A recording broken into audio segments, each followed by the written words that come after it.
Okay, here's page 5 of integration addendum, and it says find using the suitable substitution. They don't tell what the suitable substitution is, but remember last video we just went over we went over possible substitutions you could do in certain cases.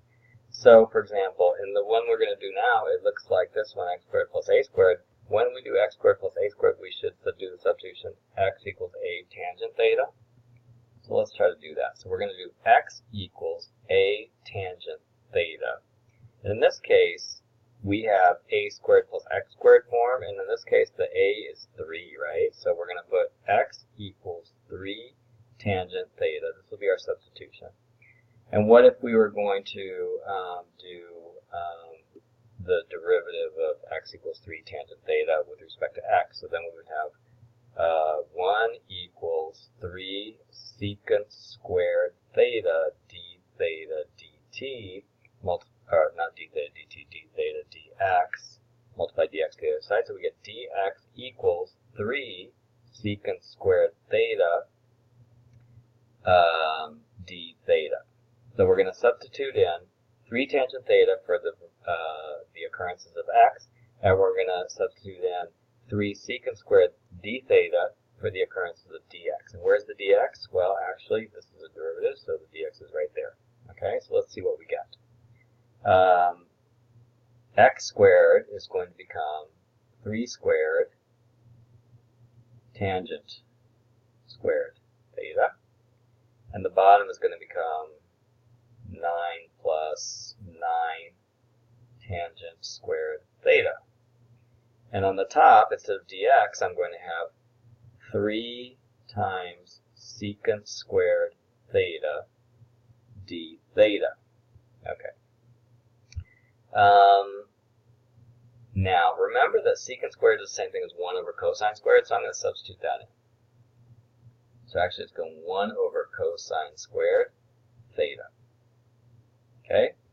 Then I'm going to multiply cosine squared times each of the things in the bottom. Remember that tangent is sine over cosine.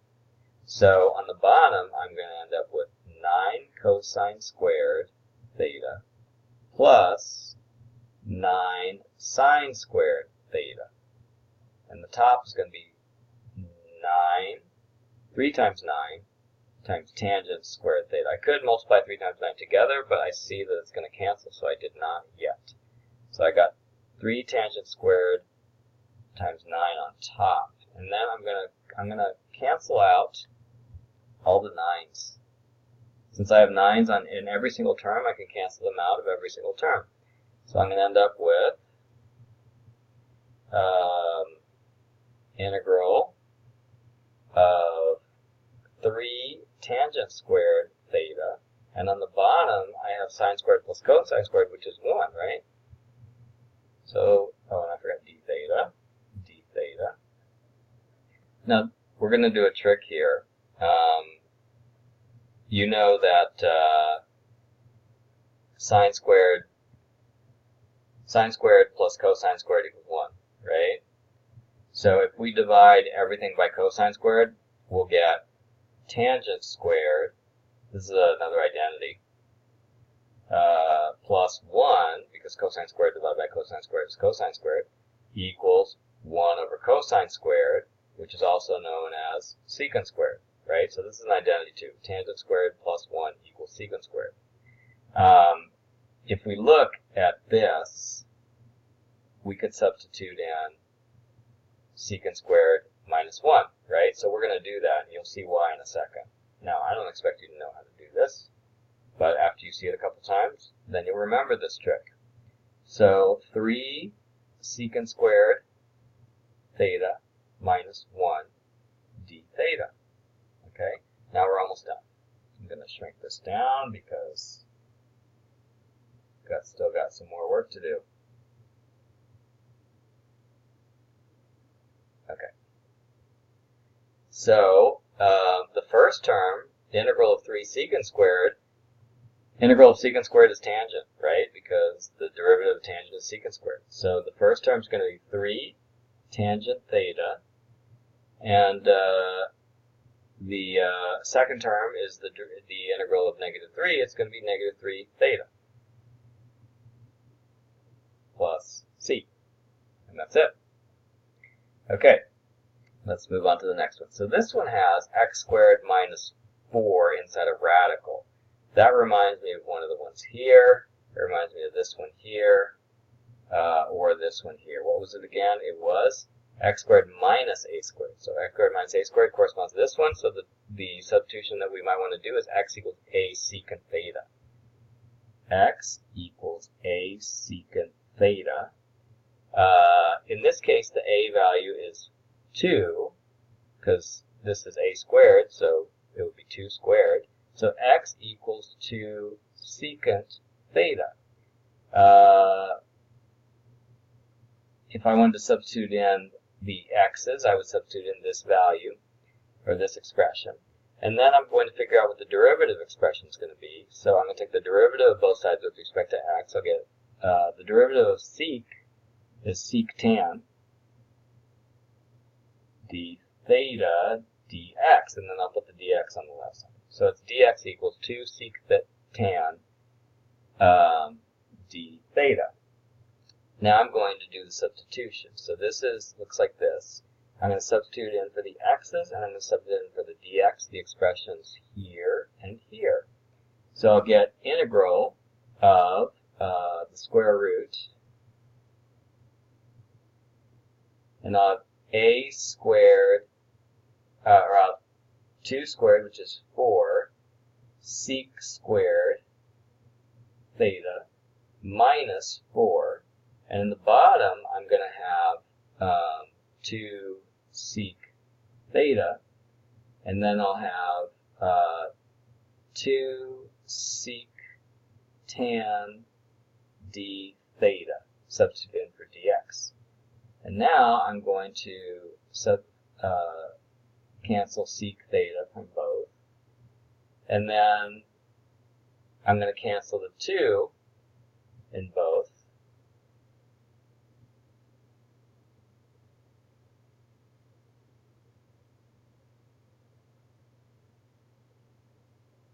And then I'm going to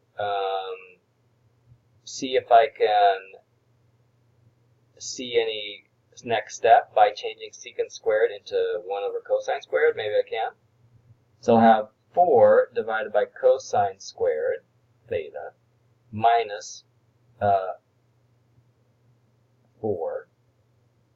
And then on the outside I'll have tangent theta, which is sine over cosine. I've canceled out the blue things. D theta. Now, when I look in here, I see a cosine squared in the denominator. I see a negative 1 here. That kind of reminds me of something we could do with sine squared plus cosine squared equals 1. We could do maybe some kind of substitution. So we have sine squared plus cosine squared equals 1. How would we create a 1 over cosine squared here? We could divide everything by cosine squared, and that would still be equal, right? So sine squared divided by cosine squared plus cosine squared divided by cosine squared is 1 equals 1 over cosine squared. And so now if we subtracted 1 from both sides, then we'd have tangent squared equals secant squared minus 1. And we have secant squared here. The secant squared is here, right? So we have secant squared minus 1. So we could substitute in here, and then we would get integral of 4 tangent squared theta. And on the outside, we still have sine over cosine. I'm going to write tangent theta for now, just because it's more compact. And then I'm going to erase this part here. And then I'm going to shrink this down so that we have a little bit more space to work. Oops.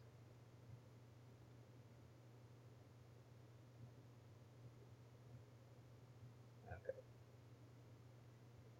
So, now, square root of 4 tangent squared is equal to 2 tangent theta, and then tangent theta d theta. So now we have the integral of 2 tangent squared theta d theta. And we just did integral of tangent squared theta. The integral of tangent squared theta was, we did the substitution of secant squared minus 1 for the tangent squared. So we're going to put, it's the same thing as before, except instead of before where we had 3 tangent squared, we're going to have 2 tangent squared. So the difference is going to be, it's going to be 2 tangent theta minus 2 theta plus c, right? So we don't even need to do all that other stuff. 2 tangent theta minus 2 theta plus c. Right? Okay. Whew. All right. Now, I would say that these are like probably the harder substitution problems you would have to do since they're not giving you guidance, right? But on the real exam, they'll give you some guidance. So, according to the guidance, we should take natural log of x and do a u substitution there, right? So, our substitution is going to be u equals natural log of x. If we take the derivative of those sides, it would be du dx equals 1 over x. And then we could say that du equals dx and x on this side, right? I put the x on the other side because I need to substitute in for dx. So we're going to do the substitution of that and of this. And let's try that. Okay, so if we take the integral of this, the dx would become x du. And the bottom is going to become x. Oh, that cancels out. How nice. 9 plus 4, natural log of x would be u squared. And then the u's cancel out. And then we'll end up with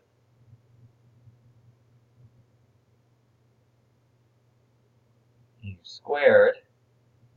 What if we divided everything by 4 on the top and on the bottom? So then, or factored out a 4 maybe. And so we'll say 1/4 integral of du. And the reason why I'm doing this is I'm trying to make it look like a different u substitution. So it's going to be 9 divided by 4 plus u squared.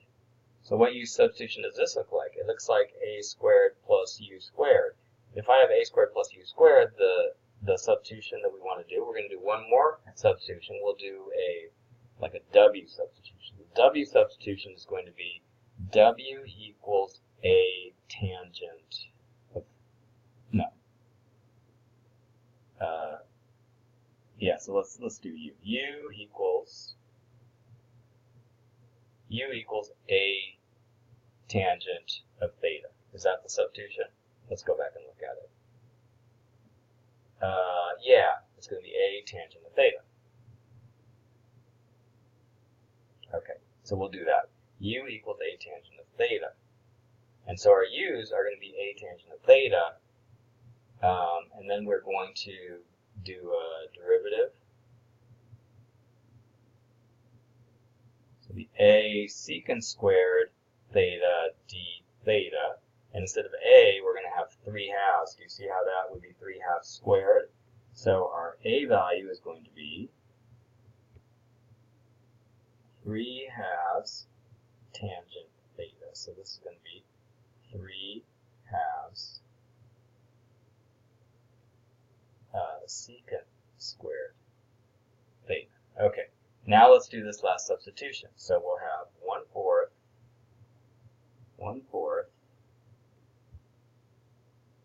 and this will be, instead of du, we're going to have 3/2 secant squared theta d theta. And on the bottom, we're going to have 9/4 plus 9/4 tangent squared theta. And then, since we have 1 over secant squared theta on top, 1 over secant squared is the same thing as 1 over cosine squared. Let's see if that. Let's make this a little bit smaller.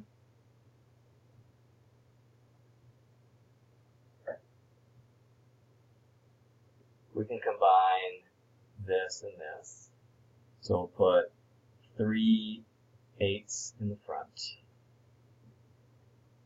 And then we can factor out 9/4 from the bottom.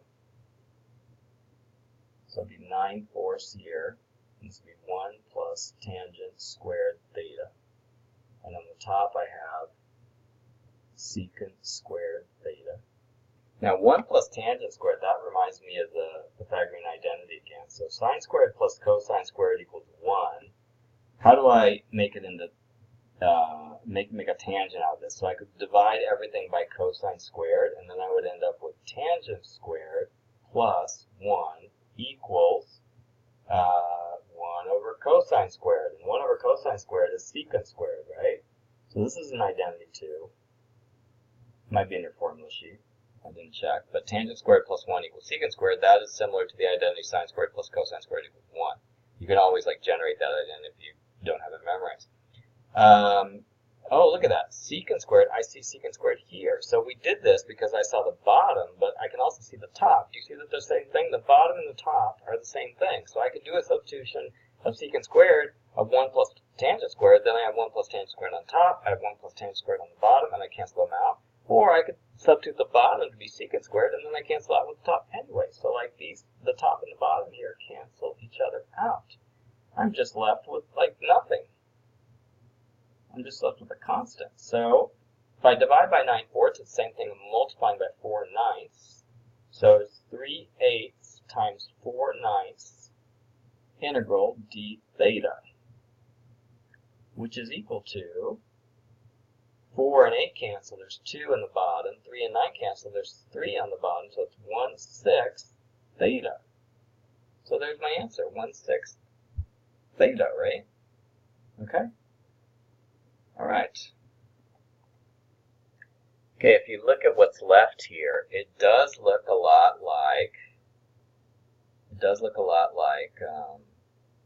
this, right? And the integral of this is equal to 1 over a arctan of x over a. Now, this is something that we could do another u substitution to find, but we've done this problem before, so we could use this identity if you remember it. Otherwise, you do another u substitution.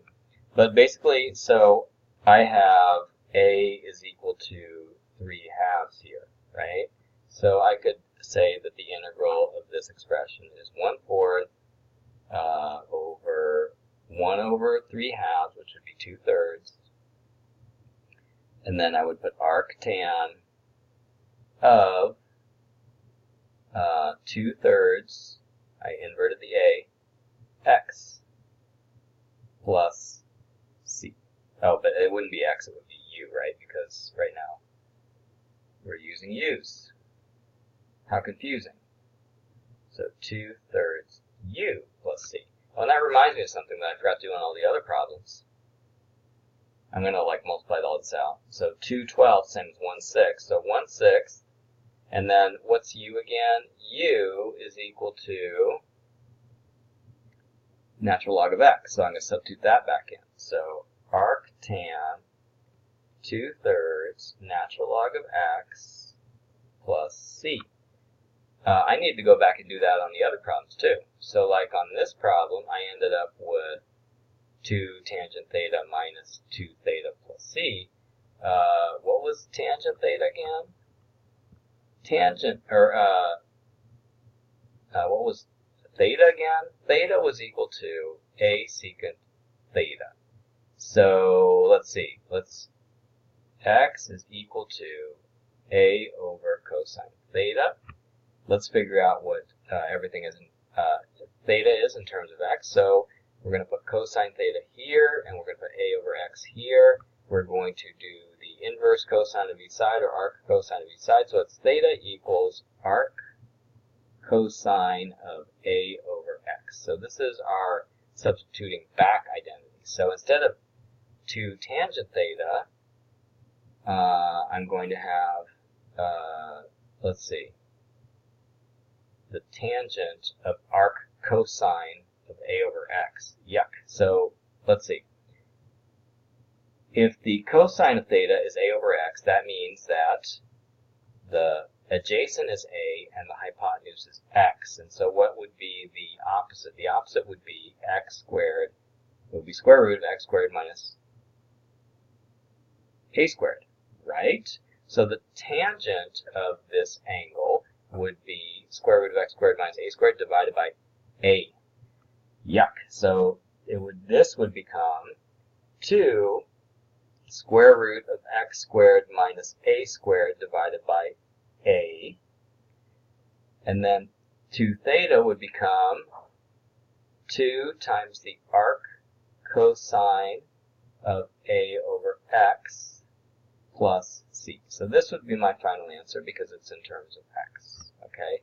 Oh, and what's my a again? My a was 2. So actually, all the a's could be substituted by 2. So this could be 2, and this could be 2. 2. And then this a squared could be minus 4. Right? Okay. It's a little bit better. Let's go back to the first one. Okay, so in this one too, I have x equals a tangent theta. X equals a tangent theta is equal to, let's solve for theta. So we would have, x equals 3 tangent theta. So let's solve for theta. So we'll have x divided by 3.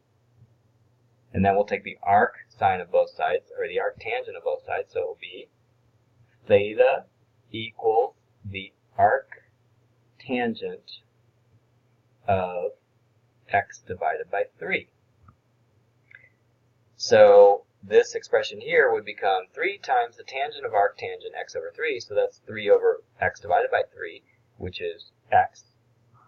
Minus 3 theta would be minus 3 times the arctangent of x over 3 plus c.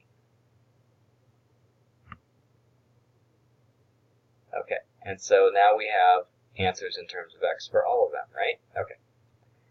Let's go to this box here. 21H, integration by parts. Okay, you thought that was bad. This is the end, the last hardest thing we're going to do for integrals, which is related to the product rule. Okay, so let's see why integration by parts works. So if you take the derivative of a product, we know we get u dash v plus uv dash. Let's take the integral of both sides. If we take the integral of both sides, the left side becomes uv. The right side becomes the integral of u dash v plus the integral of uv dash, right? Okay. Oh, and it's plus uv dash, right? And then it says to separate the right side into the integral of two sums, separated into the sum of integrals. So the next step is just the step that I accidentally did together with it. So you end up with that, right? Then it says to isolate the integral of uv dash on the left side. So uv dash is this. I'm going to isolate this on the left side. So it would be uv dash equals uv minus the integral of vu dash. Instead of writing u dash, I'm going to write du. Okay, and that is it. This is the instead of v dash, I'm going to put dv. This is the integration by parts rule. So you can see that, like, basically integration by parts is taking an expression uv, doing the product rule on it, and then taking one of the components of the result of the product rule, this particular one, okay, and it's saying, okay, what if I was trying to do this particular integral? It would be equal to this component minus this component, right? It's like, how did anybody ever think this would be useful? Okay. So as long as we can find this integral of v du, it turns out that this is useful. Okay. Now, if this integral here is very hard to find also, then it doesn't really help you anyway. Okay. Basically, what you have is you have u dv, the integral of u dv. It's a hard integral. If you find out that the v du integral is easier, then you could do this switcheroo. Okay. So just as a guide, let's see. when using integration by parts, the u should be easy to differentiate, and the v should be easy to integrate. Okay, so that makes sense, right? Because do you see that in the expression on the right side, we are going to have to take the derivative of the u and take the integral of the v in the two expressions here, right? Here we're going to have to take the integral of v, and here we're going to have to take the derivative of u. Okay, now that probably is not going to make sense until you do a lot of problems. And another thing that I have found that helps students is this mnemonic. This mnemonic tells you what elements you should prioritize as far as identifying them as the V component. Okay, so like part of the difficulty of integration by parts is, first, are you supposed to do integration by parts? A lot of times in the exam they'll tell you, oh, it's integration by parts, so you know you're supposed to do that. Don't waste, not to waste any time trying to figure out if it's an integration by parts problem or not. The other thing that that's the challenge is figuring out what part of the integral is dv and what part of the integral is u. So this mnemonic helps you with that. So let me tell you what these stand for, and then I'll tell you what it means.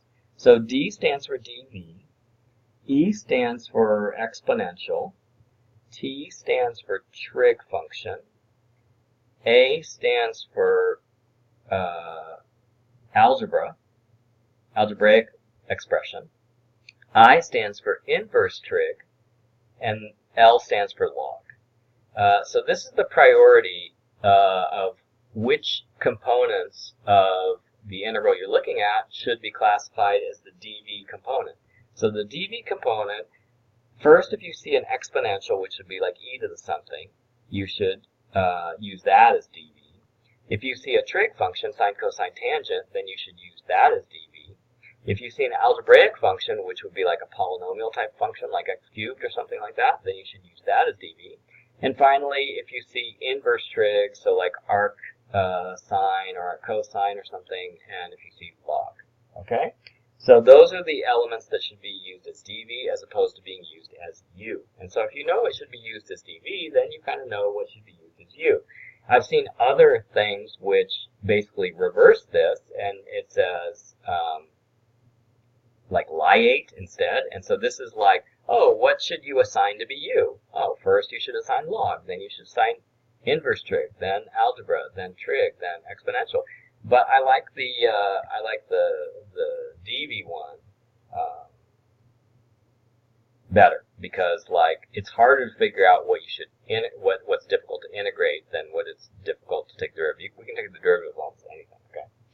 Okay. Use integration by parts to find the integral of the following functions with respect to x. Okay. So if we use the mnemonic, let's see if we can figure out which part should be u and which part should be v. Obviously, it's divided kind of in this way, and this is algebraic and this is log. So in order, in the priority of DETAIL, detail, we should prioritize A as our dv. So this should be dv, and this should be u.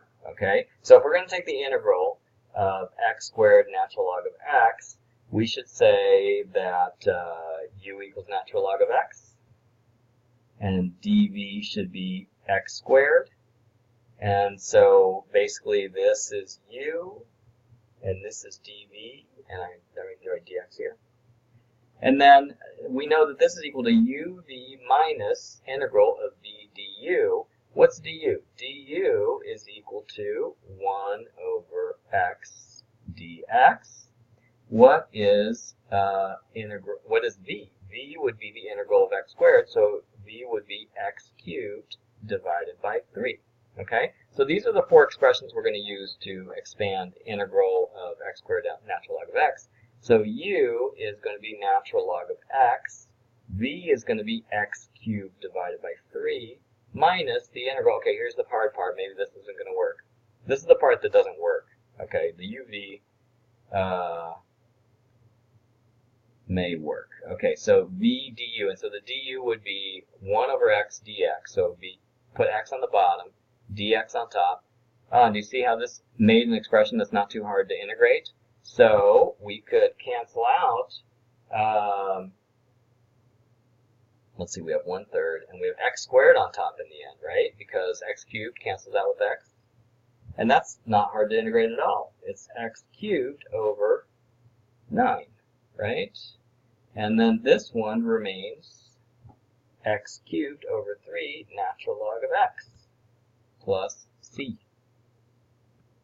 That wasn't too bad at all. Okay? See how that works? Let's try to do another one. So on this one, we have an algebraic expression and we have a trig expression. So according to the mnemonic, the priority should be on the t because it comes before. So let's make dv cosine 2x and u will be x, okay? All right, so then we'll take the integral of this, dx. So let's identify our components. So u equals x, so du would be 1, right? Because the derivative of x is 1, so it'd be du equals dx.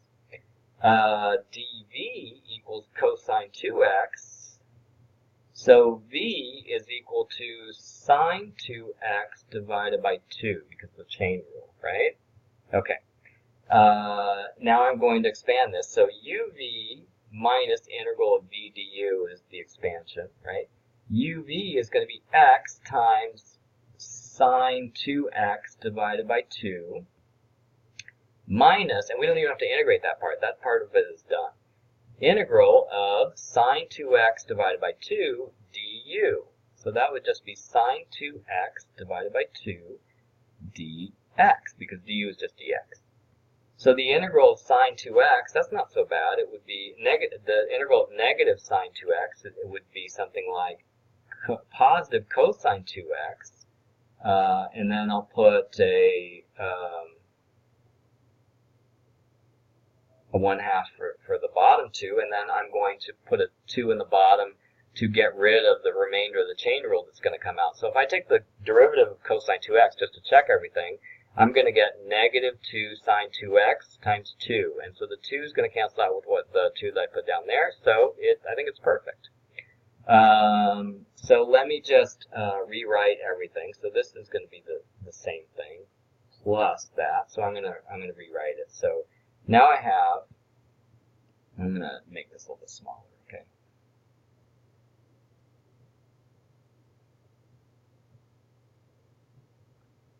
Okay, so this is going to be x over 2 sine 2x plus cosine 2x divided by 4 plus c. Okay? All right. This is kind of mind-boggling, I know. You're going to have to do a few. It's not like the mechanics or the method is not really hard. It's just like the reason why it works is to put that together with it actually working maybe is like you'll need a few days to think about that. So find the integral of arctangent of x by first writing arctangent as 1 times arctangent of x, and now we're going to use integration by parts. Whoa, like, what does that mean? Let's try. So a lot of times on the exam they're going to give you a guidance like this because the problem will be too time consuming to do in 6 minutes if they didn't give you the guidance. So if I have 1 times arctangent of x and I know that the priority, this is a algebraic expression and this is a inverse tangent expression. So maybe the priority is on a, so my dv should be 1 and my u should be arctangent. Let's try that. So basically that means is that I should do uv and u, what's du? Du would be 1 over 1 plus x squared. And what's v? V would be x. So let's expand now. So uv would be arctangent of x times x. So x arctangent of x would be uv. than the integral minus the integral of v du. So v would be x, du would be 1 over 1 plus x squared dx. Okay. So the second one, do you think that looks easy to integrate? Let me rewrite it a little bit differently. Put x on top. Go back a couple days, and this is like similar to one of the expressions that we were integrating before. If we have 1 plus x squared on the bottom and we have x on the top, doesn't the top look like the chain rule of the bottom? Now, if I had 2x here, that would be perfect. So I'm going to put 2x on top, and I'm going to put the 2 on the bottom to cancel out the 2 that I just introduced out of nowhere. And now I'm going to say, okay, now if I take the integral of this, not including the 2 on the bottom, I could do it as natural log of 1 plus x squared, right? Perfect. And then I'm going to have the 1/2 that I introduced. And that'll be negative, right? And then the first expression was x arctangent of x. Okay? So that's pretty cool. We were able to do the integral of arctangent of x, which looks perfectly innocent, but is, we don't know the integral of arctangent of x, and look at that. We were able to find this crazy function, which is the integral of arctangent of x. That's it for this page, and sorry it was so long.